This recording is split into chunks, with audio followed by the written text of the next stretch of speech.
네, 할렐루야. 예, 하나님께서 오늘도 우리에게 준비된 풍성한 은혜를 내려 주실 줄 믿습니다. 먼저 한 가지 우화를 여러분들에게 들려드리고자 합니다. 어느 여름날 강가에서 토끼가 낮잠을 자고 있었습니다. 고나하게 낮잠을 자고 있는데 갑자기 풍덩하는 소리가 들리는 겁니다. 토끼가 깜짝 놀라셨죠?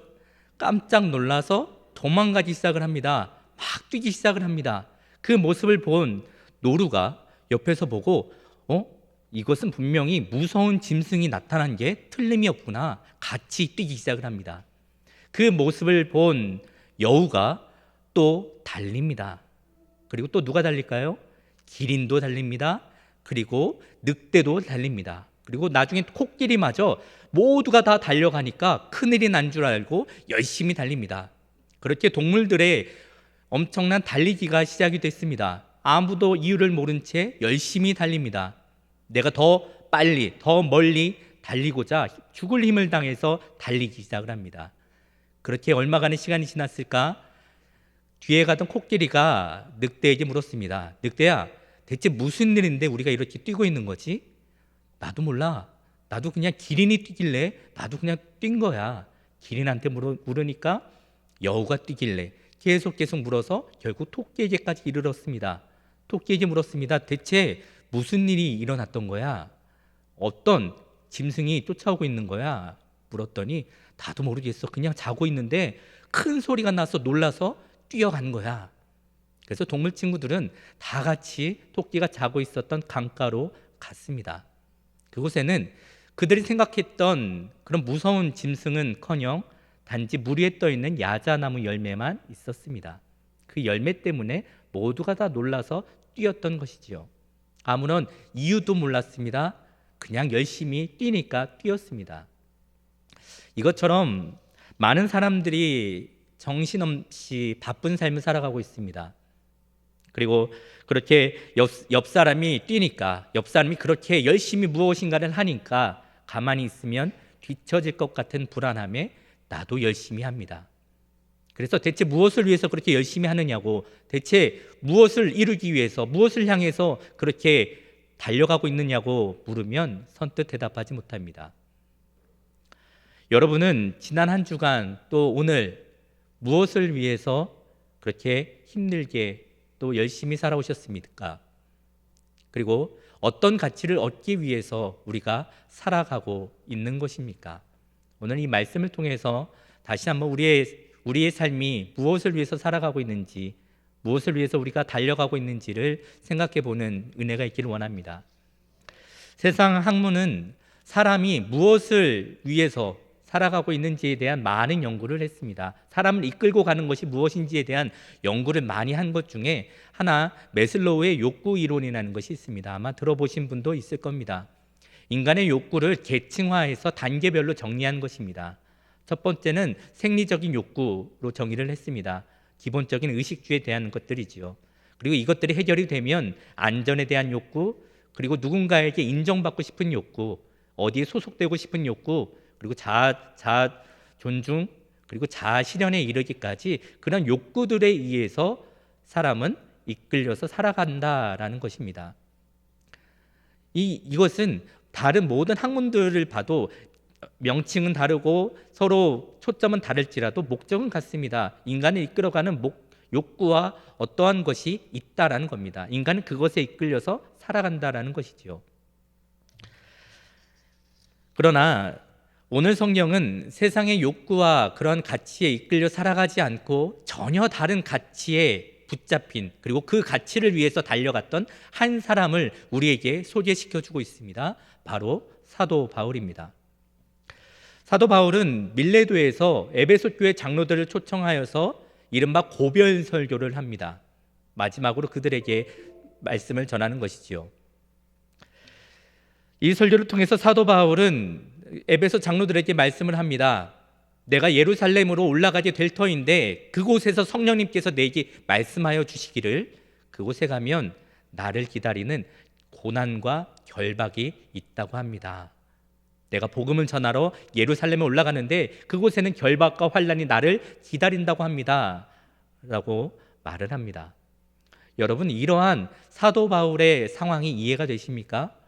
복음을 전하러 갑니다. 그러나 그곳에 기다리는 건 결박과 고난이 기다리고 있습니다. 환난이 기다리고 있습니다. 아마 나의 이야기가 아니라서 욥의 친구들처럼 고난이 바울에게 필요한 여러 가지 이유들을 떠올리실 수도 있습니다.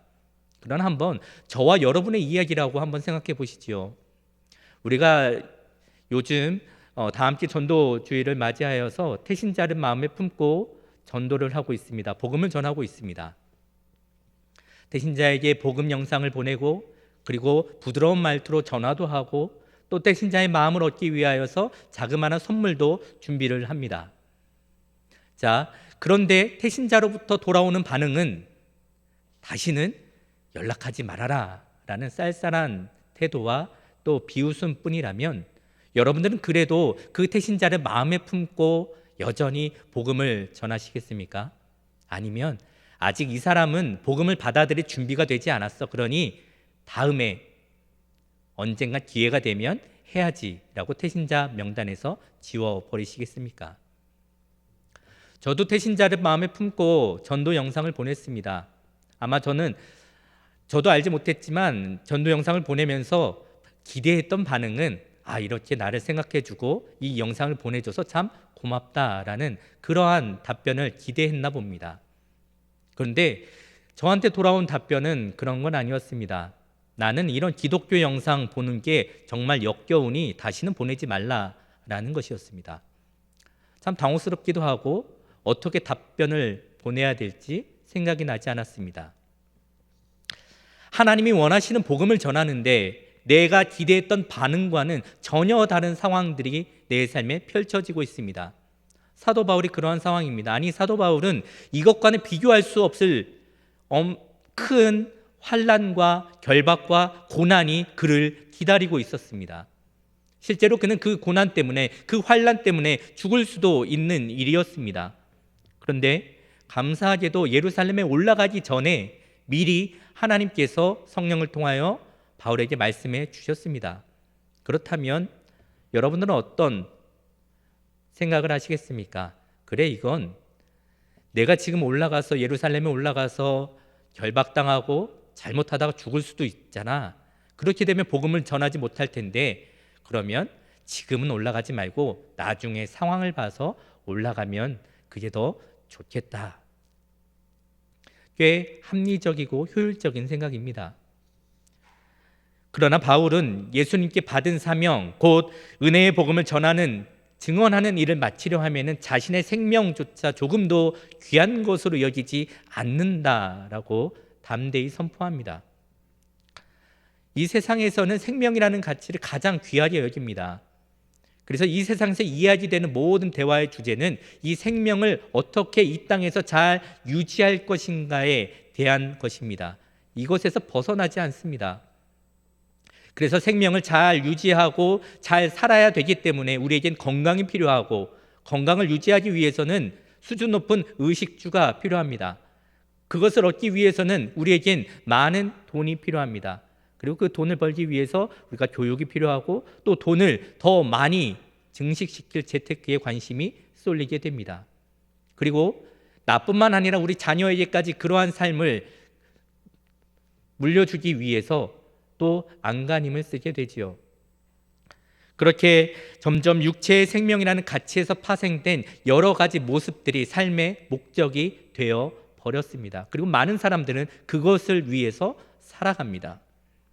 그러나 사도 바울은 오늘 그러한 세상을 향해서, 그러한 가치들 붙잡고 살아가는 사람들을 향해서 이렇게 담대하게 외칩니다. 너희가 은혜의 복음을 진정으로 알게 된다면 세상이 그렇게 가장 귀하게 여기는 그 가치조차 버리고 복음의 가치를 붙잡을 수 있을 것이다. 복음의 가치가 가장 귀하다고 말할 수 있을 것이다. 그래서 나는 이 은혜의 복음을 위하여서 나의 생명조차, 너희들이 그렇게 귀중하게 여기는 그 가치조차 아낌없이 버릴 수 있다라고 담대히 외치고 있습니다. 믿음의 고백입니다. 여러분, 이러한 고백은 사도 바울과 같이 또 대단하게 보이는 성경 속의 인물들만 하는 것이 아닙니다. 바로 동일한 은혜의 복음으로 예수 안에서 새로운 생명을 얻은 저와 여러분의 입에서 고백되어야 될 내용입니다. 예수님을 믿는다라는 것은 세상의 가치와는 전혀 다른 가치를 붙잡고 살아가는 삶을 의미합니다. 오직 은혜의 복음이신 예수님만을 유일한 가치로 믿고 붙잡고 살아가는 것입니다. 그 가치를 우리의 삶으로 고백하는 것입니다. 저와 여러분이 그런 삶으로 하나님께 나아가는 그런 은혜가 있기를 원합니다. 그러기 위해서 우리가 이 말씀을 통해서 두 가지를 기억했으면 좋겠습니다.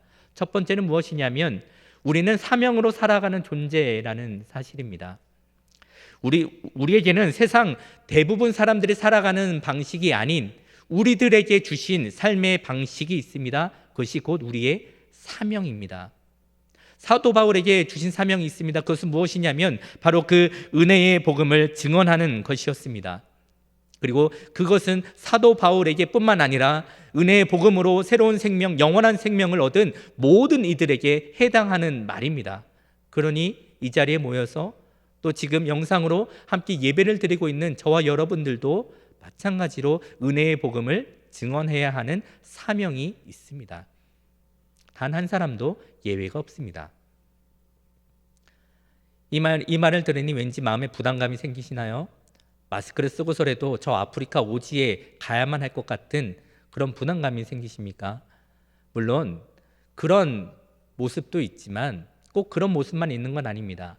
은혜의 복음을 증언하는 것, 바로 그 사명을 다하는 것은 바로 오늘 우리의 삶에서 세상의 가치를 따라가지 않고 그 은혜의 복음이신 예수의 가치를 따라 살아가는 것입니다. 삶에서 그 가치를 보여주는 것입니다. 그래서 우리는 세상에 살지만 세상과는 구별되는 거룩한 예수의 가치를 따라서 살아가게 되는 것입니다. 그것이 바로 우리의 사명입니다.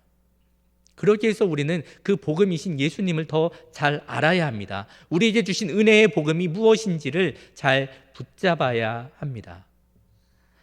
세상은 자신이 원하는 인생을 획득하고 소유하는 것을 축복이라고 여깁니다. 그리고 자신의 힘으로 그것을 이루어 내려고 합니다. 자신이 노력하면 노력한 만큼 얻을 수 있다는 신념을 가지고 열심히 노력을 하며 살아갑니다. 그러기에 남들과 보이지 않는 경쟁을 계속하게 되고 그렇게 쉼 없이 계속 앞으로 나아가게 됩니다. 우리의 신앙 또한 이러한 인과관계의 법칙으로 받아들이는 분들이 많이 계십니다. 신앙에서 말하는 모든 가치들도 자신의 노력으로 얻을 수 있다라고 생각하는 것이죠. 그래서 그들에게 신앙은 또한 경쟁의 한 부분이 되어버렸습니다. 그래서 남들보다 더 많은 행위를 하고 더 많은 종교적 행위들을 수행함으로 인해서 많은 것들을 받아 누리려고 하는 것입니다. 성경에서는 바리새인으로 대표되는 사람들이 그러합니다. 그들은 자신들의 특별한 행위가 원인이 되어서 하나님께 많은 축복을 받아 누린다라고 생각을 했습니다. 그러기에 더욱더 복잡하고 엄격한 규범과 규칙들을 만들어 그것을 그들의 신앙의 테두리로 삼았습니다. 예수님께서는 그 틀을 깨고 은혜가 무엇인지, 복음이 무엇인지를 보여주기 위해서 아무런 원인이 없는, 자격이 없는 세리와 창녀의 친구로 이 땅에 오셨습니다. 그래서 복음은 언제나 은혜로 주어지게 됩니다. 우리에게 구원이 어떻게 주어졌습니까? 우리들이, 저와 여러분이 우리가 품은 태신자보다 더 나은 점이 있기 때문에 우리가 구원을 받은 것이 아닙니다. 그렇게 쌀쌀맞게 끊어버리는 태신자보다는 내가 더 마음이 너그럽고 내가 더 성품이 좋기 때문에, 내가 더 무엇인가가 훌륭하기 때문에 구원을 얻은 것이 아닙니다. 우리는 그들보다 더 나은 점이 하나도 없습니다. 그런 우리에게 예수님께서 먼저 찾아와 주셨습니다. 그리고 구원해 주셨습니다. 심지어 우리는 구원을 원하지도 않았지만 주님께서는 우리를 십자가의 보혈로 구원해 주셨습니다. 우리에게 은혜로 주어진 그 복음, 그리고 그 예수님을 더 깊이 알게 되면 조금씩 손에 움켜쥐고 있었던 세상의 생각들과 세상의 가치들을 놓게 됩니다. 그러한 체험을 하게 되는 겁니다. 예수님이 얼마나 소중한 그리고 유일한 가치가 되시는지를 깨닫고 그 가치를 따라가는 삶을 살아가게 되는 것이지요. 복음의 가치를 따라 살아가는 삶은 우리의 자존심이라는 가치도 내려놓게 합니다. 자존심이 우리의 존재를 증명하는 것이 아니라 우리 안에 계신 예수 그리스도가 우리의 존재를 붙잡고 있기 때문에, 지탱하고 있기 때문에 우리는 자존심이라는 그 세상의 가치조차 버릴 수 있습니다. 그래서 나를 힘들게 하는, 나에게 잘못과 실수를 하는 그들을 마음에 품을 수 있는 영적인 실력이 생기는 것입니다. 혹시 상대방의 사소한 실수도 참지 못하고 그리고 말 한마디에 상처를 받고 힘들어한다면 우리 안에 계신 그 예수님을 기억하기를 원합니다. 욕을 당하시되 맞대어 욕하지 않으시고, 그리고 고난을 당하시되 위협하지 않으시고, 그렇게 사랑으로 용서하시고 품으셨던 그 예수님으로 인해 우리는 자존심을 넘어 풍성한 긍휼과 사랑으로 상대방을 품을 수 있습니다. 우리에게 주어진 사명의 길을 살아가는 것은 이처럼 이전에 내가 중요하게 생각했던, 중요하게 여겼던 생각과 그 가치들을 내려놓고 예수님을 따라가는 겁니다. 그리고 점점 복음이신 예수의 가치가 내 안에서 커져서 마침내 오늘 본문 말씀처럼 은혜의 복음을 위해서는 내 생명조차 조금도 귀하게 여기지 않는다라는 그 믿음의 고백으로 나아가게 되는 것입니다. 이런 믿음의 고백이 저와 여러분의 삶에서 날마다 울려 퍼지기를 소원합니다. 두 번째로 우리가 기억해야 할 것은 무엇이냐면, 우리의 인생은 내가 원하는 인생이 아니라 하나님이 원하는 인생이어야만 한다는 것을 기억해야 합니다. 사도 바울은 예수님을 만나기 전에는 소위 엘리트 코스를 밟으며 자라왔습니다. 그리고 많은 사람들의 인정과 존경을 받으며 살아왔습니다. 그런데 그런 그가 예수님을 만난 이후로 그 삶이 180도 바뀌게 되었습니다. 사람들의 존경과 박수보다는 사람들의 조롱과 비웃음을 당해야 했고, 또 심한 핍박과 고난을 당해야 했습니다. 그리고 예수님을 만나지 않았으면 구경도 하지 않았을 감옥에도 여러 차례 갇히게 되었습니다. 이전에 안정된 삶을 살았지만 예수님을 만난 후에는 그의 삶은 늘 불안정했습니다. 쫓기는 삶이었습니다. 그리고 복음을 전하기 위해 예루살렘에 올라가려고 하는데 그곳에 결박과 환난이 기다린다라는 성령의 말씀을 듣게 됩니다. 복음을 전하러 세상의 모든 것을 내려놓고 가는 그 길에 찬사와 환대와 박수, 그것까지는 아니다 할지라도 최소한 그러한 결박과 환난 정도는 하나님께서 제거해 주셔야, 또 막아주셔야 되는 것이 맞는 일 아닐까요? 바울이 예루살렘에서 복음을 전하기 전에 그가 세웠던 많은 계획들이 있었을 겁니다. 예루살렘에 가면 그곳에 많은 믿음의 형제 자매들을 만나서 이 말씀을 나누어야지, 이 하나님의 은혜, 지금까지 하나님이 나에게 역사하셨던 그 놀라운 사역의 열매들을 나누어야지, 그리고 그들과 함께 뜨겁게 두 손을 잡고 기도해야지, 그리고 그들과 함께 서로 사랑으로 위로하며 위로받는 그러한 시간들을 꿈꿨을 겁니다. 그런 계획들이 있었을 겁니다. 그리고 믿지 않는 자들에게 그 살아계신 예수 그리스도의 복음을 전함으로 그들이 눈물을 흘리며 예수님을 주로 고백하는 그런 놀라운 은혜의 장면들도 머릿속에 그렸을 겁니다. 그러나 그런 모든 계획들이 다 무너져 버렸습니다. 물거품처럼 없어져 버린 것이지요. 저와 여러분이 신앙생활에 있어서 반복적으로 넘어지게 하는 것이 바로 이 지점입니다. 우리는 내가 원하는 인생이 되지 않을까 늘 염려하고 불안해합니다. 그래서 그 불안함을 조금이나마 달래주고자 계획이라는 것을 세웁니다. 내가 이제 이 사업을 시작했으니 앞으로 이런 저런 모습으로 해 나가면 되겠다. 내가 이제 나이가 어느 정도 됐으니 내가 이 직장을 은퇴하고 나서는 이런저런 노후의 삶을 그리면 되겠다. 우리의 자녀들이 다 크고 취업을 하게 되면, 또 결혼을 하게 되면 이제 나는 이런 삶을 살아가고 싶다. 이렇게 살아가야지. 여러 가지 계획들을 세워 나갑니다. 그래서 우리의 머릿속에는 자신만의 계획을 마치 수학 공식처럼 가지고 있습니다. 그리고 끊임없이 그 공식으로 우리의 삶을 해석하려고 합니다. 그러다가 자신의 생각대로 계획대로 일이 잘 될 때에는 잠깐 기쁘다가도 자신의 계획에 어긋나는 일들이 삶에서 발생하게 되면 우리는 근심과 염려 그리고 두려움으로 낙심하게 되어 있습니다. 여러분, 이러한 삶에는 하나님의 놀라운 역사가 비집고 들어올 틈이 없습니다. 왜냐하면 우리들은 자그마한 모든 것들을 우리의 생각으로, 우리의 계획으로 다 채우고 있기 때문에 그렇습니다. 하나님께서는 하나님이 원하시는 그 인생을, 또 하나님이 준비하신 그 인생을 우리에게 주고자 하십니다. 그 우리의 인생에 개입하셔서 우리 인생 가운데에 하나님이 준비하신 그 놀라운 인생을 선물로 주시고자 하는데, 우리는 그런 하나님이 들어올 자리를 마련해 놓고 있지 않습니다. 늘 우리의 생각과 우리 나름대로의 치밀한 계산으로 그 모든 틈을 다 메워버리고 살아가고 있습니다. 그때 하나님께서는 그런 우리의 인생에 빈 자리를 마련하십니다. 하나님이 역사하시는 빈 자리를 마련하십니다. 어떻게 마련하시는지 아십니까? 바로 우리의 계획과 우리의 생각들을 무너뜨리는 겁니다. 꽉 채워져 있던 우리의 계획을 잠시 무너뜨리는 겁니다. 그리고 그 자리에 하나님의 인생을, 하나님의 계획을 우리에게 주시고자 합니다. 하나님께서는 그 빈자리 하나님의 능력과 하나님의 계획으로 채우시고 하나님의 복을 넣어 주시고자 합니다.